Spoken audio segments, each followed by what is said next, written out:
Vai ver. Au.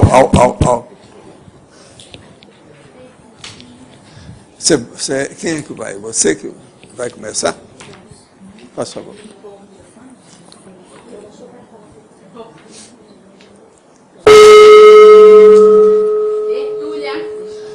Meu boa tarde para todos e todas. Hoje nós temos aí a Mega Tares dentro da autopriorologia. É o trabalho interassistencial, autodeterminado pela Consim, dedicado ao heterodespertamento das consciências para a autoevolução consciencial, como sendo a mais relevante iniciativa da interassistenciologia na mega escola da Terra no 3º milênio. Agora, a tarefa do esclarecimento máxima. O assistente ou tenepsista na condição de primeiro assistido. A mega GESCOM pessoal. A prioridade de ponta na vida intrafísica. A primazia da interassistencialidade. As metas vitais da evolução. A planilha evolutiva pessoal. A precedência da mega fraternidade. O heterodespertamento para a evolução pessoal e grupal. Nós temos aí uma série de logias no detalhismo, aí, na divisão do detalhismo, e terminamos dizendo, o trabalho racional de despertamento das consciências, em geral, sem lavagens subcerebrais, para evolução contínua, é o mais gratificante oferecido pela escola terrestre hoje. Você admite o despertamento das consciências para a autoevolução como sendo o melhor para se fazer na Terra? Quais providências já tomou a respeito desta linha de atividade? De modo que eu agradeço muito a vocês estão fazendo a Mega Tares comigo. A paciência de vocês, a participação no processo da conscienciologia, nas tertúlias, etc. A Mega Tares já é feita aí. Eu quero dizer para vocês que esse verbete tem 3 páginas, tem 36 logias e tem 3 máximos só. Você, Rosa, pode trabalhar com a filiologia e a holotecologia. Filiologia faltam 3. E a holoteca faltam 2. Isso aí está fácil, não é isso? Agora, tem aqui algumas perguntas. Gostaria de saber se existe a condição de ficar com a mente calma, sem pensar em nada, tranquila, serena, ou a condição de pensionizar o tempo todo, se faz parte da nossa natureza humana. A condição de acalmia íntima oferece esta condição? Tenho trabalhado essa condição em mim e obtido bons resultados, principalmente na organização pensênica. No entanto, a condição de não pensar em nada, não. O processo de não pensar em nada é a pessoa fixar algum pensamento que seja, vamos dizer, suave, superficial, pode ser até trivial, mas que não envolva profundidade de pensionização. Agora, tudo é um problema da pessoa ter higiene consciencial. A higiene consciencial é importantíssima no modo da pessoa fazer as coisas e também no processo dela se defender, fazer a autoprofilaxia. Uma pessoa que sabe fazer higiene consciencial, ela diminui, vamos dizer, a força da moléstia, da enfermidade, do acidente, da doença, da patologia. Ela aumenta o bom ânimo, ela melhora o processo de energia, isso melhora a imunologia defende e faz a prevenção, a profilaxia da pessoa. É uma coisa baseada nos fatos e muito lógica. Também não gosto de medicamentos, tenho sempre buscado estar no caminho do pensamento positivo e sou altamente frutífero, mas gosto de um cafezinho e tomo as 3 vezes ao dia. Porém, nunca nas 2 primeiras horas do dia. E ao dormir, tomo um comprimido diariamente de melatonina e um de zinco. Estou me sentindo muito bem. Tem contraindicação? Olha, café eu não vejo vantagem nenhuma nisso. Isso é bobagem. Você tem que ter estímulo pela sua cabeça. Tem que dormir também pela sua cabeça. Melatonina também. Ela é perigosa. Tem que olhar isso com calma. Por um lado, melhor, e por outro lado, é perigoso. Porque o processo mexe com a parte mais séria da pensionização. Vai devagar com esse negócio de melatonina, tomando desse jeito assim. Agora, zinco ajuda na questão para abortar o envelhecimento, de modo que é uma coisa positiva. Você vai ficar aí um pouco? Tá. Eu quero te... Hein? Ah, é? Chegou agora? Eu quero te falar sobre um negócio que nós vamos ter tertúlia aqui só até sexta, para viajar no sábado. Eu já estou avisando aqui, e para aqueles aos teletertulianos, fiquem sabendo. Sábado, domingo, terça, quarta e possivelmente quinta da semana que vem, não vão ter, esses dias não tem tertúlia. Que eu vou ter que fazer um check-up em Belo Horizonte e vou aproveitar para participar do CIPRO, que já estão marcando há muito tempo, tem muita gente lá. Então eu vou aproveitar, porque eu tinha prometido não sair daqui. Só saio ou carregado na maca ou alguma coisa nesse sentido. Então estou saindo sem ser carregado na maca para fazer um check-up, que é melhor fazer lá em Belo Horizonte, que nós temos todos os nossos colegas que é de casa, tudo lá. Então eu vou dar um pulo lá. O meu check-up é de segunda-feira em diante, mas a gente tem que ir de avião. São muitas pessoas que vão conosco. Outra coisa, a Graça tem um monte de coisa que pode pagar a viagem de todo mundo. Você sabe por causa das nossas viagens. É preciso saber isso depois dela. Você entra em contato com ela. Ah, foi? Ah, então tá bom. Então tá tudo em casa. E eu vou conversar depois com o Arthur, que ainda não consegui falar com ele. Hoje eu vou lá, vou conversar com ele. Então quer dizer que está tudo ok. Posso preparar a minha Zero Holibarto? Você sabe o que é, né? Zero Holibarto. Você sabe o que é? É a maleta internacional. Que eu vou para outro país, né? Nós vamos para Minas Gerais. É a Zero Holibarto. É aquela do 007, sabe? É. Mas olha, está muito bonito ali, ó, gente. Veja lá. Está mais bonita do que a da Barnes & Noble. Viu? E é grande, hein? É, um brinde do tertuliário com todos aqui dentro, vou mostrar para vocês. Isso aqui é bolsa em algodão cru, de alta qualidade. Sei. Agora vamos ver os prêmios que você tem aí. Aqui, a camiseta Baby Lu. Eu ajudei a construir. Ah, sei. E aqui a Tertuliário. Tá ótimo. todos nós, né? Cada um vai vestir um. É. Puxa vida, hein? Até parece que vocês são candidatos à eleição, alguma coisa? Vem cá, vocês são candidatos à eleição? Impressionante. Ah, a prancheta já do tertuliário. Essas aí que vão ser usadas lá, né? Aqui nós temos uma caneta, que são na verdade duas canetas de metal, a caixinha, Está escrito tertuliário? tertuliário. Essa aí está muito bonitinha. Isso aí, alguma coisa dessa, precisa ficar depois lá na holoteca, né? Na holoteca. Aqui o mousepad. Nossa, mas olha... Mas as canetas são muito bacanas. A caneta está o máximo. Muito bom. Marca texto também, veja. E olha, essa aqui é da boa, é alemã, é das minhas. Já foi para Belo Horizonte. O primeiro debatódromo do planeta. Você está perdido, hein, ó. Aí já foi para Belo Horizonte a caneca, as canecas e os pendrives de 4 GB. Tá bom. Muito bom, muito bom. Tudo em Belo Horizonte. A gente vai deixar isso aí com o Sr. Cláudio. Agora, seria bom avisar também, aqui ó, você avisa aí para o Max aí do seu lado, que eu vou a Belo Horizonte, se ele quiser que eu faça alguma promoção para você lá, onde é que sai o Projeciologia, etc. Fala que eu chego lá e falo, o livro é meu. Agora, Você fala quando é que sai, mais ou menos, como é que é. Me dá um press release do que eu tenho que falar lá.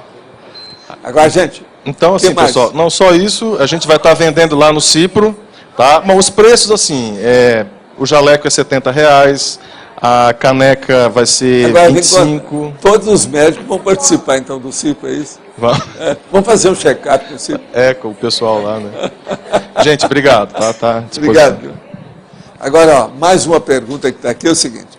Sobre o assunto comentado na tertúlia anterior, considera que em alguns casos de sexolatria, a abstinência do sexo possa ser necessária e útil? Sem dúvida. Hoje em dia já se estuda muito, inclusive, a sexoterapia, que é baseada no processo que não só a atividade do sexo, como também o problema da abstinência sexual. A abstinência em certos lados ou em certas condições, ela é indicada até na clínica. Isso aí é importante. Agora, ó, naquele negócio de livro que eu falo para vocês aqui, eu queria fazer uma observação sobre um livro que acabou de sair. Chama Santo Sujo. Esse homem é o seguinte, o nome dele é Jaime Ovalle. Todos os grandes literatos, poetas do Brasil, de uma certa época, e isso é da minha mocidade, todo mundo falava nesse homem. Mas ele não deixou muita coisa escrita nem nada, ele nunca escreveu uma obra grande nem nada. Mas ele fez alguma poesia e fez também música. Ele era compositor. Agora, o que se passa? O que eu quero mostrar não é nada disso. Realmente é o primeiro livro que sai sobre ele. Eu já ouvi tanta coisa sobre ele, nunca apareceu livro nenhum, ele não deixou nenhuma obra escrita. Mas agora, o caso é que todo mundo implicava com ele.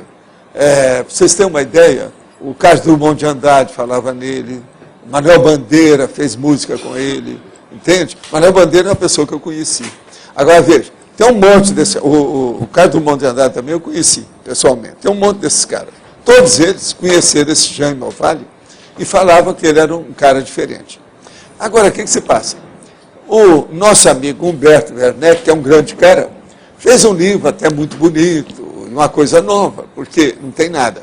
É a biografia, praticamente, dele, do Jaime Ovalle. Mas é tipo literatura e tipo arte. Agora, ele serve para mostrar como é que a literatura afunda tudo e não resolve nada. Está esse livro aqui, para vocês terem uma ideia, ele tem, aqui ao todo, são quase 400 páginas. Tem um livro, ó, nesse formato. Agora, não explica nada realmente da personalidade dele. Mas algumas coisas foram consideradas que o autor não viu, que ele é da literatura, não viu a realidade. Então, a maior prova que a literatura é o seguinte, a pessoa fala da pessoa e não diz nada. Esse livro é uma coisa dessa. Agora, na página 36, explica tudo. Está falando que no convento Nossa Senhora do Carmo, devolveram o Jaime Ovalle, rapaz, em casa, por considerá-lo incapaz de aprender as primeiras letras.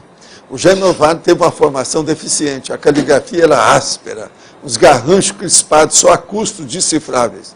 Letra de quem não gostava de escrever. Agora, ele tinha sequelas de dificuldade de outra ordem, em que a senhora lá falou. Ele não gozava de saúde, sendo fraquinho, com a cabeça grande e mal formada, e sujeito a ataque de tipo epilético. Agora veja, Ovalle tinha epilepsia, não muito severa, quando o rapaz chegava a cair, por vezes ficava parado e estático, que é ausência.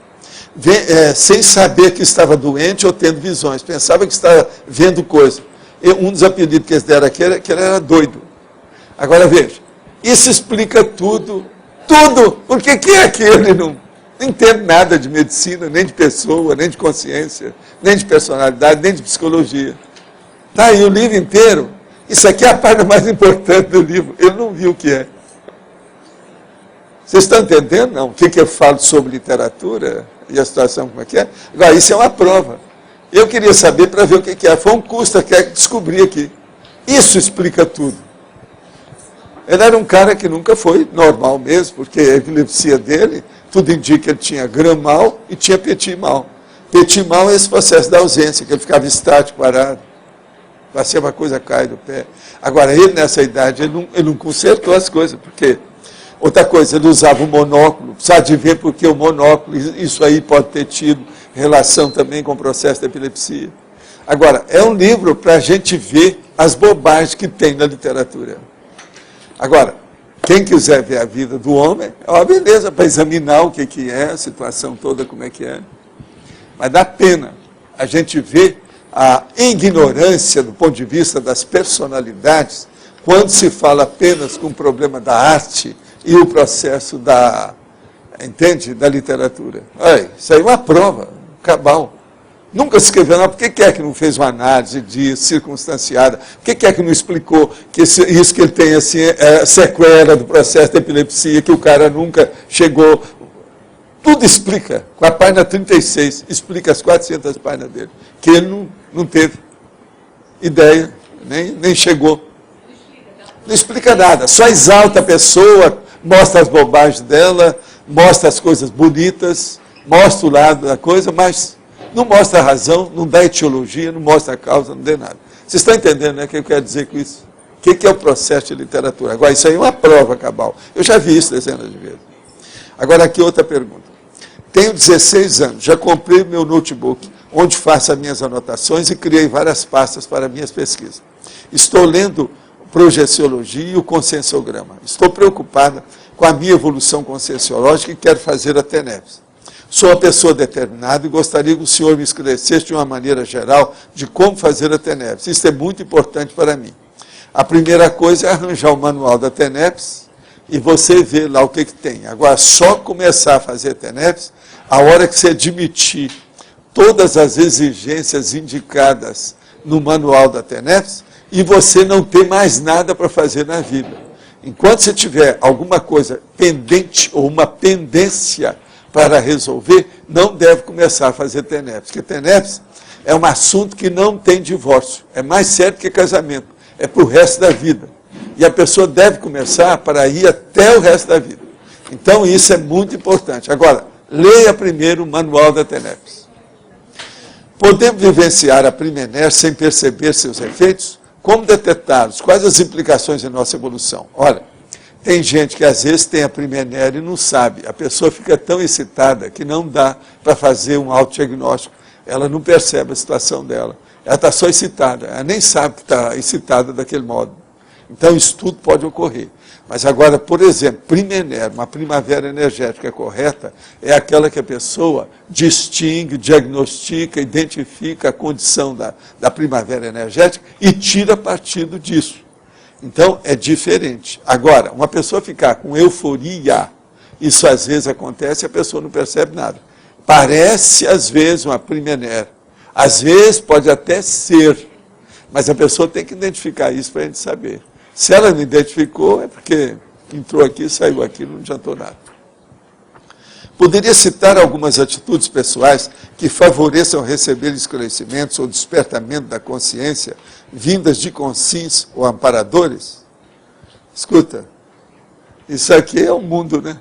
A pessoa está pedindo, veja, atitudes pessoais que favoreçam receber esclarecimento e despertamento. Primeira coisa, tenha a cosmoética na sua cabeça. Procure ajudar os outros. Pense positivo. Não pense nada negativo contra nada, nem contra ninguém. Pense positivo para examinar o mal, a doença, o acidente, a entropia. Mas pense positivo para examinar isso. Uma coisa é você pensar positivo a respeito de uma doença. Outra coisa é você pensar negativamente contra o cosmos a respeito de uma doença. Vamos entender a diferença disso. Eu, por exemplo, analiso todo tipo de coisa aqui, até genocídio. Mas eu não estou pensando mal. E eu quero analisar isso para ajudar as pessoas a não cometer nenhum crime, nem ilicitude, nem cometer genocídio. É lógico. Então, veja. Receber esclarecimento ou despertamento de consciência, vindo de consciência ou amparador, a primeira coisa que você tem que fazer é ajudar os outros. Você vai encontrar com o amparador junto do assistido. Aonde tem pessoas para ser assistido, vão aparecer os amparadores. Agora, você vai servir ali como interface, intermediário. Você é a peça interativa. É aquilo que a gente chama também passe-partout. É o intermediário, o médium. É aquele que está no meio. Então é aí que está. Você fica no meio do assistido e do amparador. O amparador ajuda você primeiro, depois ajuda o assistido. Então é assim que a gente pode ter contato com os outros. Não tem milagre nessas coisas, tudo é esforço pessoal e a pessoa tem que decidir o que de fato ela quer. Isso com toda a transparência, com toda a boa intenção, mas, acima de tudo, muito autodiscernimento. Saber distinguir o que presta daquilo que não presta. Aquilo que é mais evoluído daquilo que está ultrapassado. De modo geral, então, a situação é essa. E eu já respondi até agora 6 perguntas que já vieram hoje, tá certo? De modo que eu estou mostrando aí o que é que nós estamos fazendo. Quem é que está com... É você que está com o microfone? O que é que você tem hoje? Hoje está difícil de arrumar. Hoje está, aí está muito sério, que eu coloquei tudo sintético. Praticamente são 2 páginas e meia para a pessoa pensar. Está difícil de arrumar alguma coisa. Agora, é uma das coisas mais sérias que tem a Megatars. Eu arrumei alguma coisa, mais para você analisar, estender aqui. Sim. Na parafatologia, o trabalho coletivo das reurbanizações extrafísicas na Terra. Pois é, mas isso é assim. Mas em termos de detalhes, assim. É o Homo sapiens reurbanizados. É o mega. É a base de tudo que está aí. Aquilo lá é que é o processo da Megatars.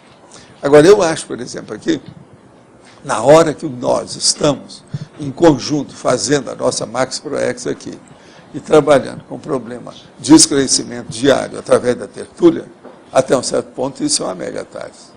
Porque está dentro da reurbanização, está dentro também da reciclagem intrafísica, não é isso? Que é o processo do Homo sapiens reurbanizado. Então, na verdade, vocês são doutores em Megatars. Porque vocês estão participando disso, seriamente. A ideia é essa. Outra coisa, a partir de que ponto, na escala evolutiva, aí que a pessoa começa a praticar a Megatars, né? Olha, a Megatars, do jeito que nós estamos falando, é preciso ser do jeito que eu estava dizendo aí antes, que uma pessoa, por exemplo, ela pode ter a euforia, mas ela tem que ter noção disso. Ela tem que identificar isso. Ela tem que ter autoconsciencialidade desse fenômeno. A mesma coisa é a Megatars. A pessoa tem que ter autoconsciência do que ela está fazendo. E com isso, ela vai potencializar os resultados. Ela vai melhorar o nível disso. Tudo vai melhorar com ela. Entende?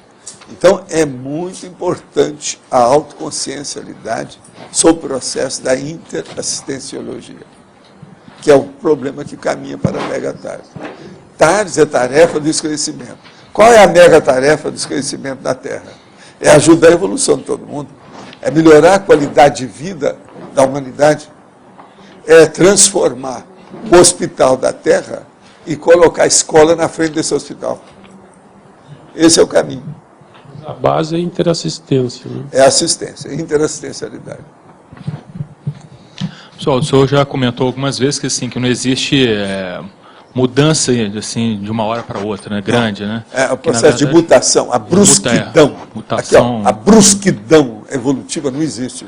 É que nem, por exemplo, a pessoa, essa condição dos cursos intermissivos, da urbanização, está vindo desde 1100, é um exemplo disso, que é um trabalho de longo prazo. Pois é, mas agora veja, esse trabalhar demais e tudo numa base teórica, apenas de tratativa e preparando o ambiente para aquilo.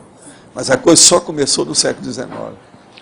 Isso são praticamente 800 anos de preparo de uma situação. Mas agora veja, para uma terra que já tem milhões de anos de vida, é pouco, se você for pensar por aí, entende? Nós, por exemplo, na hora que nós começamos a pensar numa vida aí de 80, 100 anos, então isso aí é muita coisa, equivale no mínimo a 8, 10 vidas. Mas não é, a rigor não é, é pouca coisa, entende? Mas aí, professor Waldo, eu queria entender também essa condição, que é aquela condição da assistência que faz da tarefa de esclarecimento, que às vezes é extrafísica, da consciex, que o assistido, ele realmente muda de foco, sabe? Ele realmente fala assim, não, agora eu vou me dedicar à condição da autoevolução, da autoconsciencialidade. Isso acontece em um momento fixo, numa situação específica? Acontece aos poucos, mas você não vê aqui as perguntas que eles fazem, o povo que está começando a ver a gente pelo online? É isso aí. Começa pouco a pouco. Mas às vezes, por exemplo, tem gente que muda com uma certa facilidade em 6 meses. Para uma pessoa, por exemplo, dominar um pouquinho da energia de uma maneira mais ou menos satisfatória para ela se sentir bem e autodefendida, ela sentir mais autoconfiança, autossuficiência, ela precisa no mínimo 2 anos. Então, por aí você vê. Agora, veja, um curso de medicina com as coisas todas, às vezes exige 10 anos para a pessoa aprender tudo. São 6 anos oficiais, fora o resto. Pensa bem, um curso de medicina, que a pessoa vai estudar as doenças de modo geral, é a personalidade de todo mundo. Agora veja, você estudar você mesmo é muito mais sério. Porque com a gente, a nossa autoimagem, quase sempre, ela é deformada. Ela não corresponde à realidade real. Nós somos, na verdade, nua e crua mesmo, a autoimagem nossa é uma realidade virtual. É fantasiosa, fantasista, é uma realidade virtual. Uma vez eles perguntaram para mim, mas vem cá, a realidade virtual acabou de ser feita. Não, o homem sempre teve isso, é a autoimagem dele. Observe, nossa vida, quando a gente examina a gente, é um desenho animado. E de bastante cor, quase sempre colocando a primavera, outros colocam só no inverno. Se a pessoa está na depressão, entra no inverno. Se ela está felicíssima, acabou de casar, etc., lua de mel, ela vai para a primavera. Pessoal, e aquela condição, por exemplo, que a gente vê assim do assediador lá que estava num caminho, aí teve aquele contexto todo, né? Vamos dizer assim, aquele teatro extrafísico para esclarecer a pessoa, e a partir dali ela resolve mudar e vai correr atrás do prejuízo, vai fazer assistência para quem ela desviou e tudo. Aquilo foi preparado, mas teve um momento de decisão, não teve? Sempre tem aquele momento X, um momento decisivo, evolutivo. É ali que desencadeia o processo da reflexão para a pessoa decidir outras coisas. Entende? Quase sempre, se chegou naquele ponto que ela estava consciente, aquilo já veio preparado. Ali não foi resolvido naquela hora. Agora, sempre tem aquele fator desencadeante mais sério. Então, tudo na vida, tem que ir com calma. Eu falei aqui no curso de medicina. Tem muita gente que passa aí 10 anos estudando medicina, mas ainda não é médico. Ele vai ter que trabalhar com muito paciente, ver a coisa de perto, sentir o problema sozinho. Entende? Por exemplo, uma clínica geral é que dá isso para a pessoa. Eu sei porque eu passei por isso no interior. Então, na hora que você está sozinho, que não tem ninguém, não tem aparelho, não tem nada, você tem que resolver as coisas ali. Entende? A medicina permite muito isso. Agora, então, veja, há aqueles momentos decisivos, são os momentos decisivos de destino. É a encruzilhada, a gente chama, né? É o turning point, isso existe. Mas agora veja, vamos colocar na cabeça de novo o que é que a gente está falando. Não há mutação, a pessoa não mudou bonitinho de uma hora para outra. Hoje você é um capeta, daí 5 minutos você é um santo. Não existe isso. Não existe. Tudo tem uma gradação que a pessoa vai orbitando paulatinamente, quer dizer, paulatinamente. Ela vai recebendo paulada até aprender. É o único jeito. É a saída. Entende? De modo geral é isso. Mas o que é que você queria falar? Não, eu queria entender se a megatares, esse despertamento é sempre hétero ou é possível a pessoa fazer uma megatares nela mesma, uma auto-megatares, por exemplo? Não, é ela mesma. Por exemplo, ela vê as pessoas, ou escuta as pessoas, ou vê os fatos, e ela reflete. Ali quase sempre vem um aparador, às vezes, ou o ambiente melhora o holopensene dela, ela muda por si. Dentro dela, ela vai julgar que aquilo sempre foi só ela, mas é muito difícil. Mas sempre tem uma parador, quase tem alguém sempre que deu uma... tem aquele toque isso eu queria fora. pensar. Você está entendendo? Que ajudou. Agora, outra coisa. Extrafisicamente, tem muito parente, as vovós, as mamães, os papais, estão tudo ajudando os filhos que ficaram para trás. Entende? Eu, nos 214 anos que eu estive, eu olhei várias famílias minhas. Desde esposas, esposos, que eu fui homem e mulher. Entende? Esposos. Como todo mundo. Todo mundo ri, mas eu morro de rir. Eu ri das mulheres e ri dos homens. Quando você tiver retrocognição, vocês vão ver. Aí vocês vão ver, o Val tinha razão. Ele riu primeiro. Ou riu por último. Você está entendendo como é que é? Agora veja. Os filhos, as filhas, as mães, os pais. Parceiros. Tudo. Aquilo você procura. Agora, ó, não precisa procurar muito, porque tudo vem bater na sua porta. A hora que começa você a fazer assistência, tudo volta. Há um processo da lei do retorno inevitável. Tudo vai bater. Aquilo que é seu, que você tem que resolver, vai ficar na sua mão, não tem jeito. Não sou eu que vou resolver. Agora, aquilo que é meu, você também não vai resolver. Então, o processo é muito bem bolado. Agora, é lógico, nós podemos estar tudo entrosado. É o que está acontecendo aqui. Então, quando há esse entrosamento, uns ajudam os outros, facilita, não fica tão difícil. Isso é um fato. Entende? Valdo, dentro dessa pergunta da Adriana, eu queria que você falasse o que é o autoesclarecimento, então, dentro dessa questão grupal. Como é que é isso? O autoesclarecimento real mesmo, para agir realmente, a pessoa nunca pode deixar a conotação extrafísica dentro do contexto. Se ela não tem percepção do processo parapsíquico para a percepção, ela nunca vai ter um autoesclarecimento total. Porque sempre ouviu falar onde o galo cantou, etc. tal, mas não resolve, ela não disseca o assunto, entende? Ela não leva no osso. Aquilo não fica explícito, realmente. Gente, como é que uma pessoa vai entender a si mesma, ou entender a própria vida, ou qualquer coisa que ela faça, sem ver os bastidores dessa vida? Aqui não dá. Agora, extrafisicamente é outra coisa. Ali ela já entra em outras coordenadas, a situação é outra, ela tem recuperação dos cons, Magnus, a coisa muda. Tá certo? Mas, Roberto. Professor, na filosofia, o senhor fala o megalocus teático da holofilosofia. Sim. O senhor está colocando que a megatares é o megalocus, é isso? A ideia Até um certo ponto. Roda, arranja outro. Uhum. Vira, se vire, te vira. Como é que é? Salta de banda. Nesse sentido, uma revisão histórica, porque a holofilosofia, o senhor, uma outra tertúlia comentou que a gente teria o melhor de todas as filosofias, né? Na holofilosofia. Se você for fazer uma revisão histórica, seja filosófica, científica, ou, se você quiser, de praticidade ou pragmatismo na vida humana através dos milênios, você vai chegar a essa conclusão. Tudo vai bater na megatares. Agora, quem é que faz mais megatares nesse planeta? São os serenões. Agora, tudo em silêncio, no anonimato. Agora, no caso da megatares, o percentual que o senhor acha de energia e de informação ou conhecimento varia? A coisa mais séria não é nem energia, nem emoção. É o conhecimento. Discernimento. Não é a cognição, não. Você tem que falar o discernimento que leva à cognição. Uhum. Aquela cognição, então, ela é dourada, é a máxima, entendeu? É isso que é. É o que eu chamo da priorologia. Uhum. Olha, esse verbete é autopriorologia, a especialidade. Esse é que manda. Não tem lógica isso? Sim, sim. É difícil sair desses... Aqui, ó, eu estabeleci certos currais, ou, se você quiser, é o processo da raia, que é difícil das pessoas saírem, em matéria de ideia. Tudo isso aí é raia.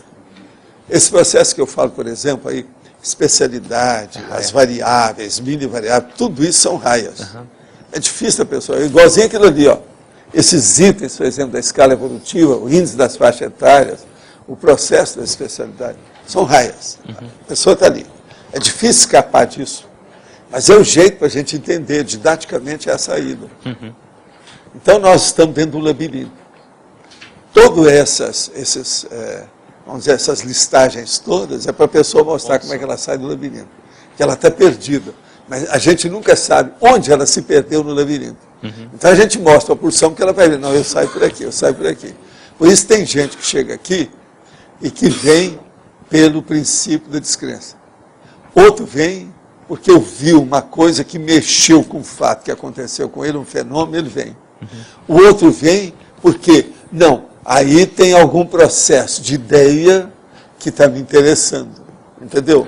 Isso tudo pegou o busilis, o nó górdio, aonde está o weakest point da pessoa. A gente fez uma enquete, aí, uma pesquisa, aquela da ciência, perguntando qual era a Verpon que fez esse efeito. A pessoa chegar.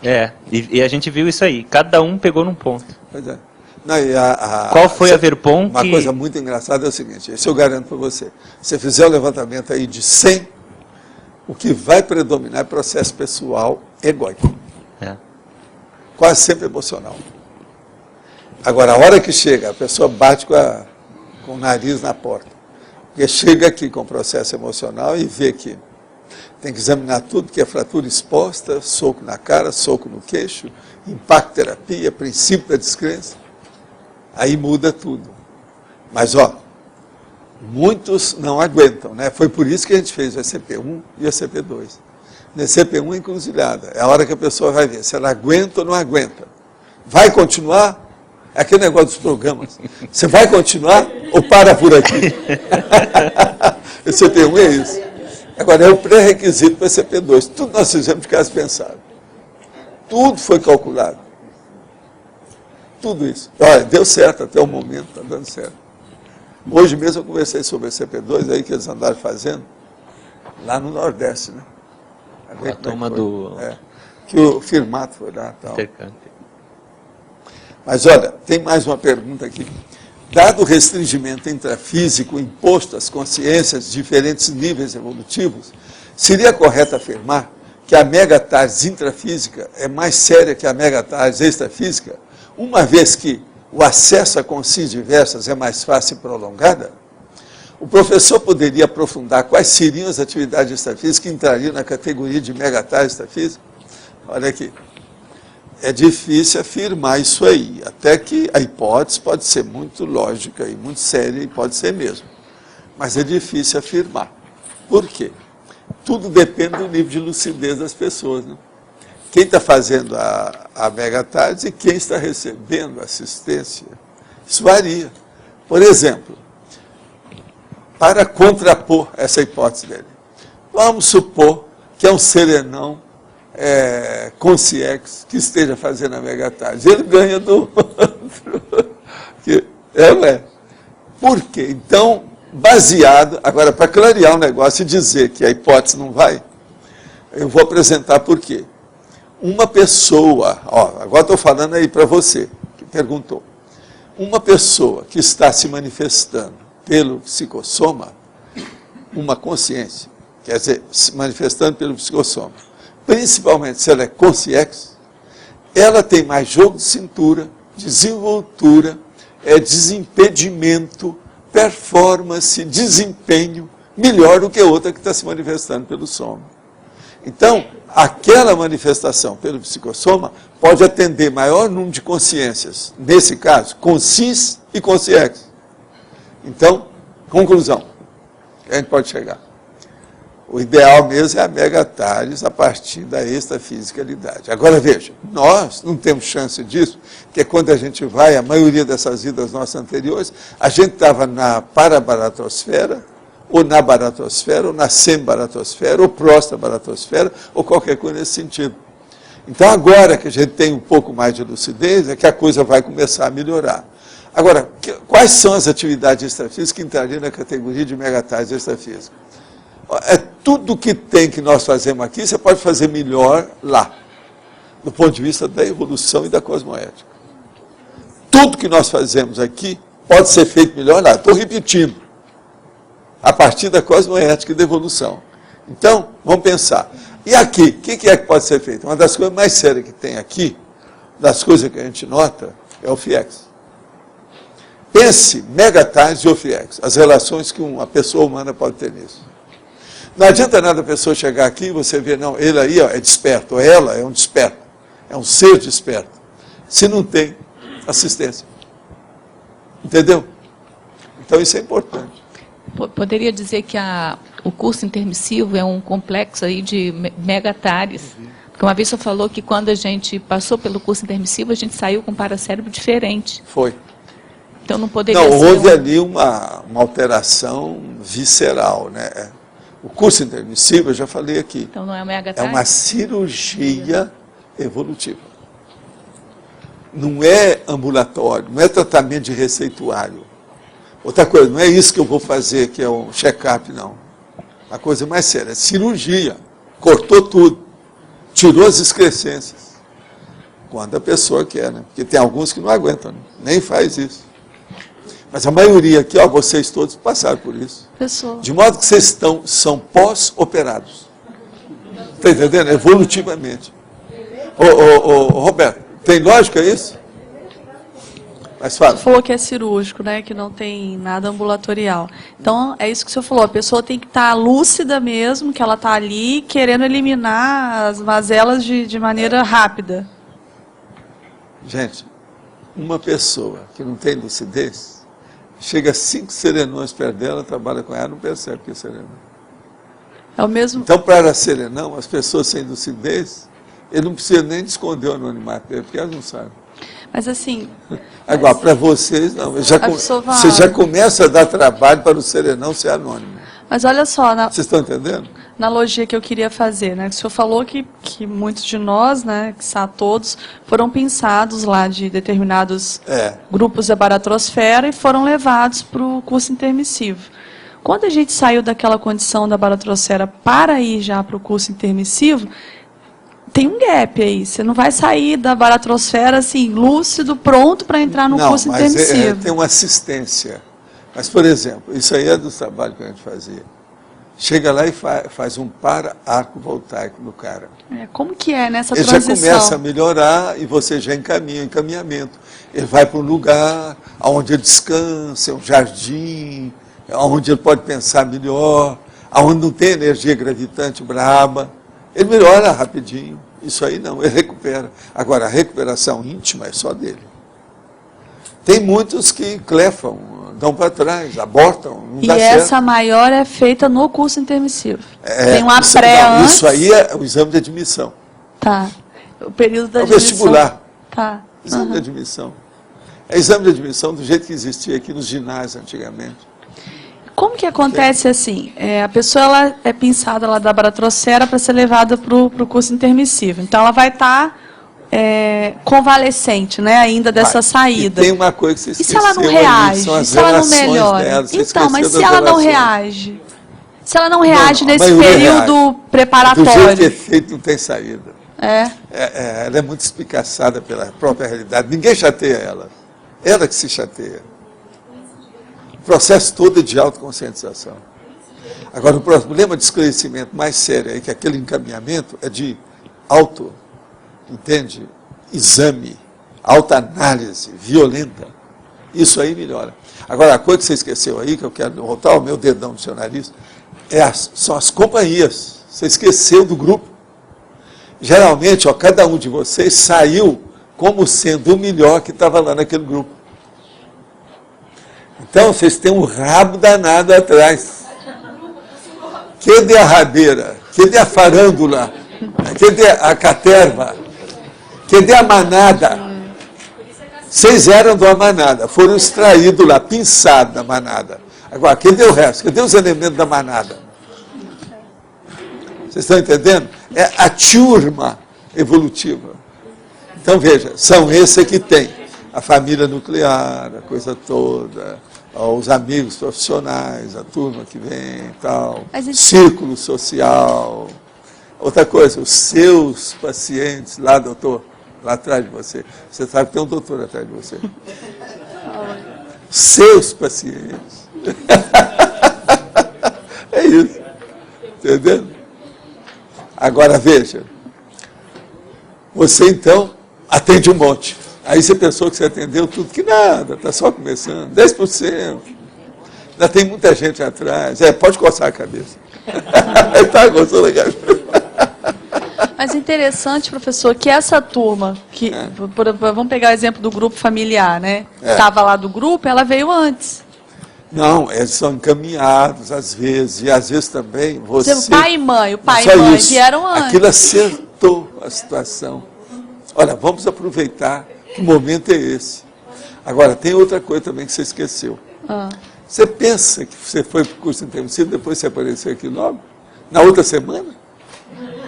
Tem gente que passou em 50 anos até chegar. Curso intermissivo? Mas... Foi por isso. Assomiando.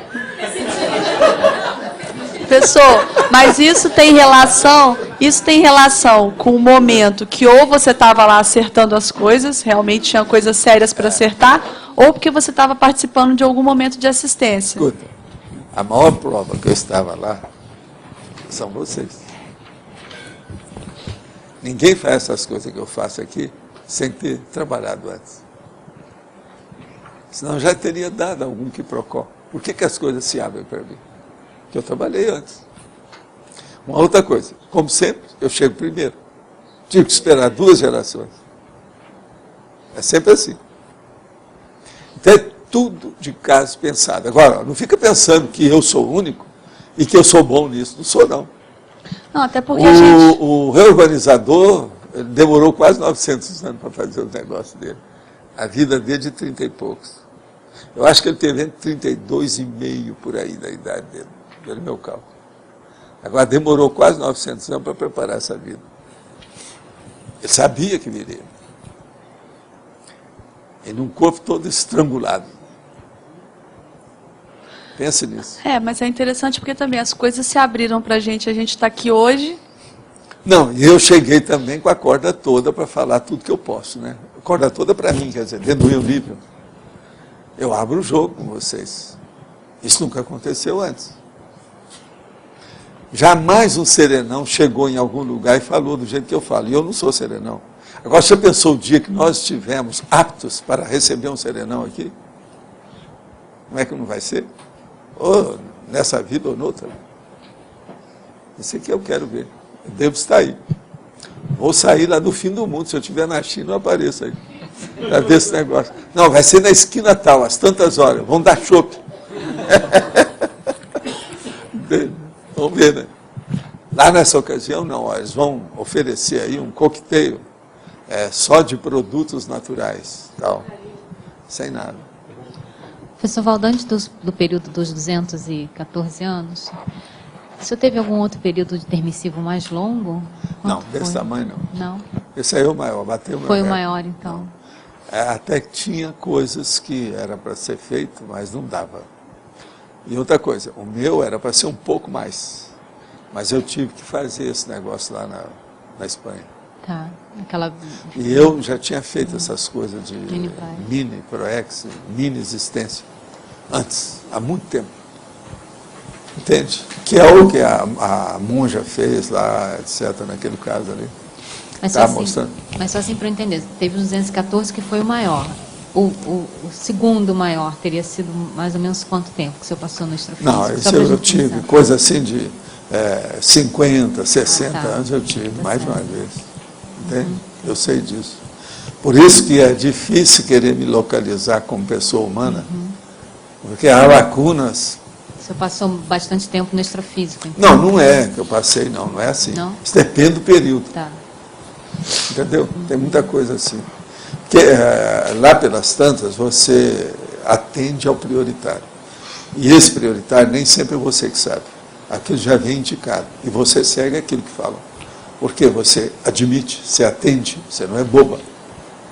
Você não vai brigar contra aquilo que é mais lógico. O povo que entende mais sabe os resultados possíveis de acordo com o seu temperamento.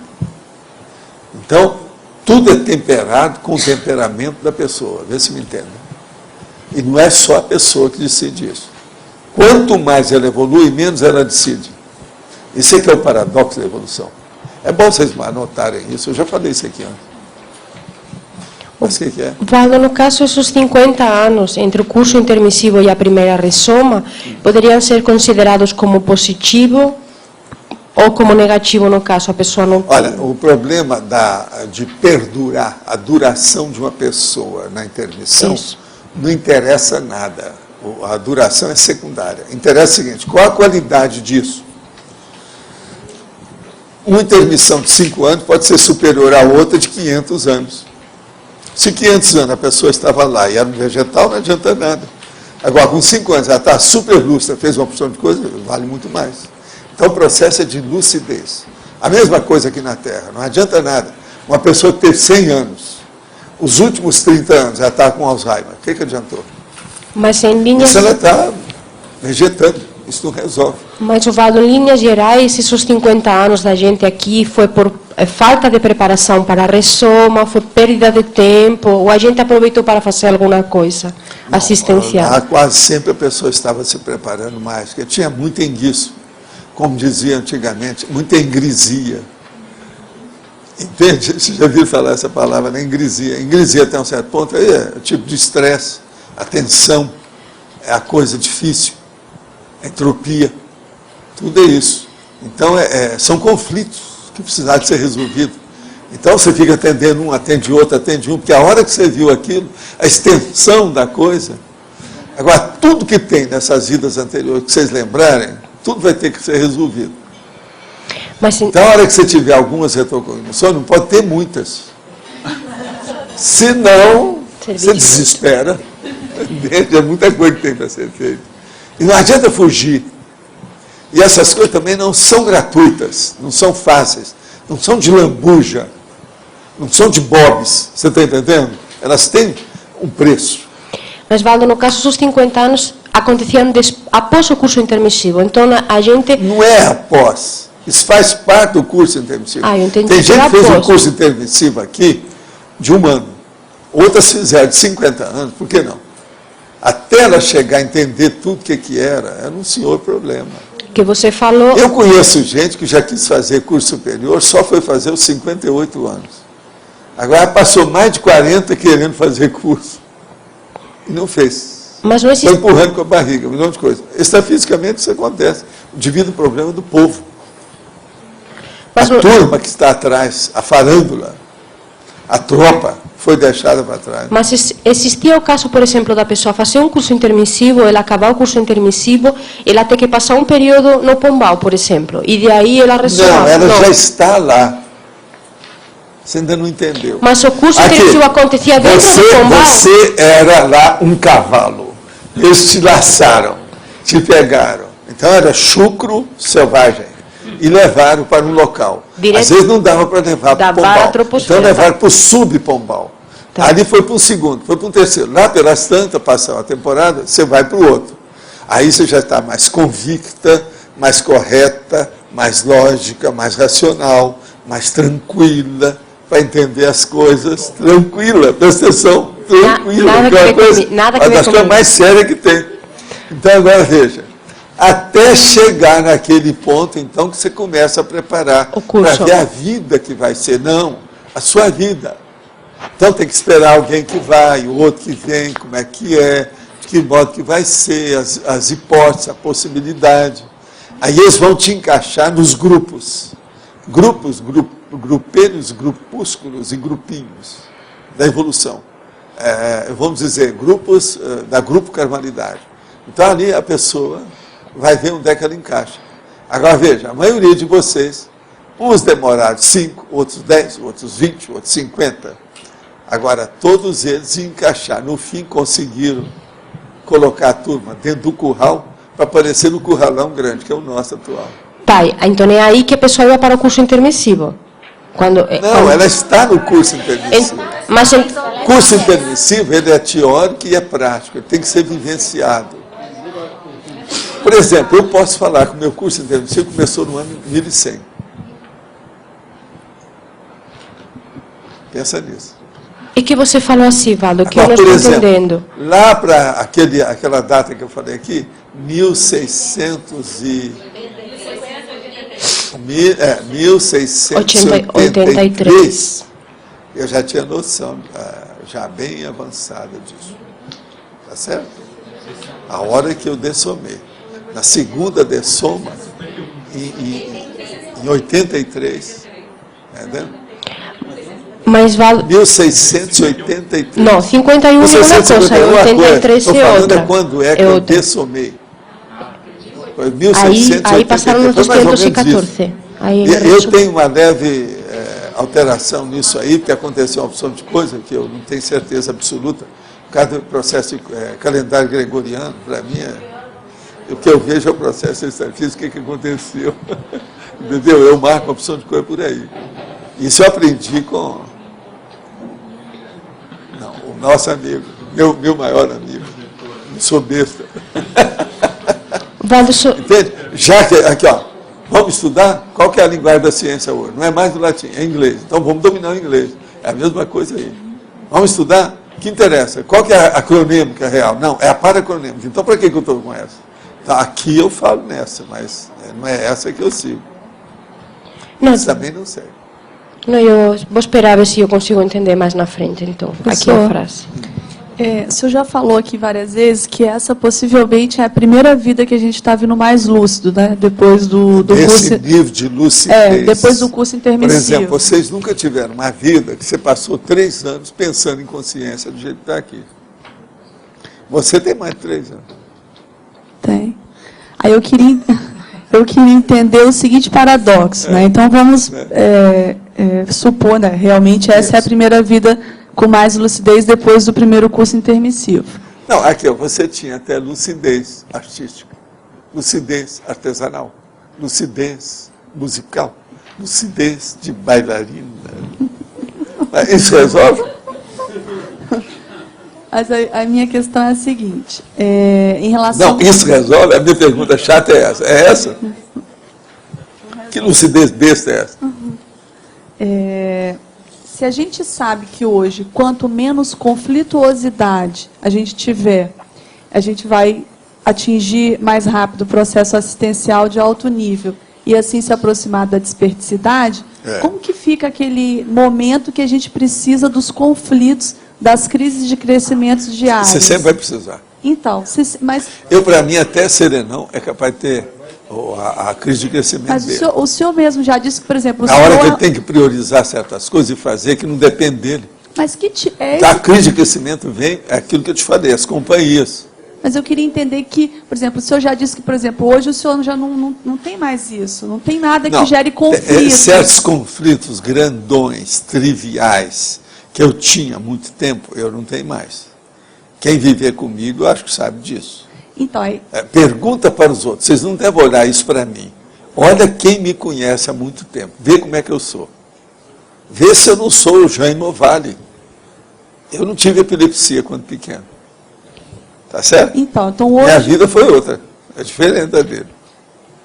Então, hoje as preocupações, por exemplo, do senhor são outras, a questão de terminar a enciclopédia. É um tipo de conflito, assim, que o senhor quer terminar. Não é conflito, isso aí é o seu encargo. Entende? É o seu desempenho, é o trabalho que você tem. Outra coisa. E isso é você que sabe. Você tem autoconsciência disso. Óbvio. Ninguém precisa de me mandar para isso. Essa é a responsabilidade sua. Mas como que você muda a qualidade desse conflito, né? Essa crise de crescimento que você precisa... É a hora que você começa a priorizar as coisas do ponto de vista da evolução, para atingir maior número de consciências. Atingir, que eu estou falando, positivamente, do ponto de vista sadio, melhorando a qualidade evolutiva. Mas é quando você deixa de pensar no ideal e no que é real, que tem de fato, e pensa no que é necessário. A hora que você deixa a fantasia e vem para a realidade. Aí você põe os 2 pés em cima da rocha e vê o mental soma no cosmos. Tudo muda. E aí você faz o que é necessário. E outra coisa, aí você já não quer saber mais de paródia, de ilusão, de desenho animado, de ficção científica, nenhuma ficção mais. Você não quer mentiraria, você já se encheu, está saturada da mentiraria. Você quer tudo real. Agora, você vai chegar numa realidade que vai fazer igual às minhas reações. Eu, como homem, quer dizer, um ser humano, eu não quero nada de bom aqui. Coisa séria para mim, quero saber disso. Se querem me dar, espere. Quando eu virar consciência, que aí é uma coisa mais definitiva. Aqui nunca é. Primeira coisa, a gente não recupera todos os cons. Todos nós aqui somos caricaturas de nós mesmos. E outra coisa, com esse nível de lucidez que nós temos, que a gente nunca teve antes, mas ainda somos caricatura. Mas então... Todo mundo aqui tem mais lucidez se der chance. Então o ideal amanhã era arranjar um laboratório de lucidez violento para todo mundo recuperar os cons, nem que seja 5 minutos lá dentro. Alguma coisa vai acontecer. Esse é um dos temas que a IEC estuda. E a base para isso, professor, eu posso dizer então que é a reciclagem pensênica, né? Começa com a reciclagem pensênica. Tudo é reciclagem pensênica. Sem a reciclagem intraconsciencial, não há nada extra. Não há nada de fora. Tem lógica? Tem. Agora, gente, aqui outra pergunta. Principiologia, o mega princípio da Megatares. Qual é o mega princípio da Megatares? Como podemos aplicar de forma prática no dia a dia? A primeira coisa é o seguinte: a Megatares é o processo de você esclarecer. Qual é o princípio seu? É o nível da sua autoconsciencialidade maior que você consegue passar para outra pessoa. Então, por exemplo, a minha Megatares é um nível, a sua é outra, a dele é outra, a dele é outra. Os níveis variam, dependendo do nível de lucidez da pessoa. Então, é um processo de cons. Por quê? A Megatares é esclarecimento. Esclarecimento precisa de ter o nível de lucidez. Se não tem isso, como é que chega? Então, o verdadeiro mega princípio é a pessoa raciocinar com a lucidez máxima possível que ela é capaz de alcançar e passar esse raciocínio elevado para os outros. O que é que eu tento fazer aqui? É justamente isso. Eu tento dar a vocês gratuitamente, sem cobrar nada, eu não estou vendendo, sem cobrar nada, a ideia máxima que eu tenho para ajudar todo mundo no processo de evolução. Isso é que os serenões fazem.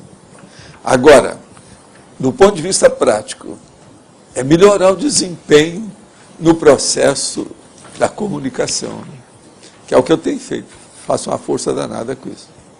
O professor diz que só deve praticar TENEPS quem não tiver pendências. Pergunta, não escrever no livro que se deve, pode ser considerado pendência para ser... Não. Você tem que escrever o livro pouco a pouco, mas começa a fazer a TENEPS que vai ajudar a escrever o livro. Uma coisa vai ajudar a outra. Aí é que é o negócio que a gente está falando aqui, da priorologia. Pensa bem na prioridade. Agora, o problema é o seguinte, você tem que escrever um livro. Isso pode ser até a sua mega GESCOM. A TENEPS vem antes. O processo todo da TENEPS tem que vir antes disso. A TENEPS, antes de mais nada, é da preparação da pessoa. E ela segue na execução. Então é muito sério a pessoa pensar na tenepsologia. Agora, como ter maior lucidez? Como recuperar cons? Essa farândula que o senhor mencionou, que ficar na baratosfera, se você está mais lúcido, mesmo assim voltamos para lá para fazer os acertos, mas é lógico que pergunta. Se prepare, ninguém fica livre de ninguém, não, ninguém perde ninguém. Nós temos que ir. E outra coisa, você é a pessoa mais preparada para ajudar esses que ficaram para lá. Não sou eu e nem ela. Eu tenho os meus. E já são muitos. Ela também tem os dela. Que já são muitos. Então, cada um de nós tem a nossa freguesia, a nossa clientela, o nosso ciclo de relações evolutivas, que nós não podemos julgar fora ou julgar para cima. O negócio é enfrentar, é fazer o confronto, é encarar. E impacto frontal, às vezes. Professor, como é que eu avalio, já que o senhor está falando aí dos nossos grupos, como é que eu avalio se a minha docência, se o livro que eu escrevo está fazendo está colaborando na Megatares? Como é que eu faço? A primeira coisa é você ver a assistência que você está tendo. Quem pratica a Megatares aumenta a assistência. E essa assistência vai ficar de uma tal maneira que fica iniludível. Ela fica óbvia, explícita. Você vai acabar vendo e você vai reconhecer aquilo. É por aí que você vai ver onde é que a gente chega. É porque você tem um amparo de função para a docência. Sim. Existe sempre um amparo de função, né? Mas existem certos assuntos e certas aulas que você dá... Pois é, não, o negócio dos 400 pratas, né, mano? 24, professor, né? 400. Não, eu falei 400, até 400 você pode dar mas lá. Foram 24. Esse virou exemplo de aula e faz um sucesso danado. Você ainda fala até hoje? Sim. Pessoal, o negócio é sério. Só mais um pouquinho, professor. Tem mais uma questão. O senhor estava falando ontem do holorgasmo, né? Da dupla. Como é que a gente avalia o mais forte energeticamente na dupla? Isso aí é os dois que tem que conversar, né? Quais os fatos que tem? O que é que já aconteceram? O que já viram um com o outro? Outra coisa, um faz arco voltaico no outro, depois reciprocamente. Vamos ver quem é que vai.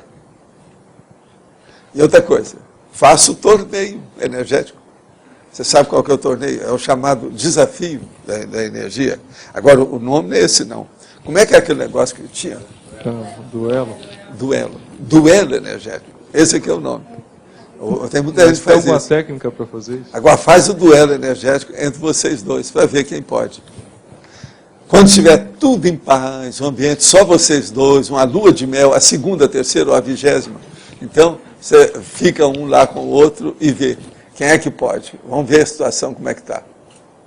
Faz o teste. É assim que a pessoa chega lá. Agora, vocês dois é que tem que resolver.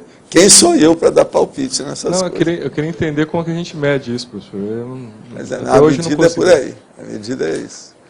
Agora, é muito difícil chegar nisso, porque tem que haver uma porção de interação de interesses, de emoções, interação sem conflito. Então, é seríssimo. não é qualquer um. Você pode olhar uma pessoa que às vezes já fez até boda de ouro. Não estão preparados para fazer holoorgasmo. Às vezes até que esteja, mas o outro não. Sim. Entendeu? Entre os parceiros. Então, são os parceiros que têm que definir. Né? Professor, o senhor estava falando aí para o Roberto a questão do discernimento levar à cogniciologia. Ontem eu estava pensando sobre essas duas questões, né? A cognição e o discernimento, né? Autocogniciologia e autodiscernimentologia. Fiquei pensando um pouco nessa relação de causa e efeito. Né? Essas coisas estão muito entrelaçadas, né? Um caminha junto com o outro, né? E a verdadeira, a gente poderia dizer que a prioridade da autocogniciologia é essa recuperação de consciência que o senhor colocou? Não, é a qualidade dela. Uma pessoa pode ter uma cognição impressionante, só de coisa inútil ou negativa. Isso não resolve nada. Uma pessoa pode ter historiografia dentro da cabeça, só de besteira. Um cara que só relacionou guerra e jeito de matar os outros, o que resolve? Isso é medicina. Mas dentro da recuperação de consciência também pode haver essa falta de priorização. É isso que você está colocando? Sempre tem que colocar a qualidade. Põe a qualidade evolutiva das coisas. Por isso que a gente fala. Essa qualidade, quando eu falo, é a qualidade evolutiva, cosmoética, para frente. É aquela que produz. Seriam os cons magnos. Agora veja, se eu for falar isso em certos lugares por aí, até na academia, todo mundo vai rir de mim. Vão achar que eu sou quixotesco, entendeu? Que eu sou Papai Noel, que eu estou inventando, que isso é uma ilusão. Agora veja, para vocês entenderem isso que eu falo, quantos anos nós não estamos trabalhando nisso? Então não adianta nada eu ir na faculdade, daí falar qualquer coisa disso. Não tem ambiente. Ninguém sabe nada, está tudo ocado. Aí é o que o cara fala lá, é a oquidão. Oquidão é o vácuo. O gap é muito grande entre esse conhecimento prioritário com essa turma toda da eletronáutica. Entende? Não dá. Agora vocês já não me têm assim, como tão doido mais. Entendeu? Lá não. Eu sou um doido, outro vai falar que eu sou místico, outro vai falar que eu sou quase sempre quixotesco. Todo mundo na lua. Vou fazer uma outra pergunta aqui, um pouco diferente do assunto. Qual que é, na sua opinião, a convergência máxima pró-evolutiva, né, cosmoética, entre a extrafisicologia e a holomaturologia? Essas duas especialidades.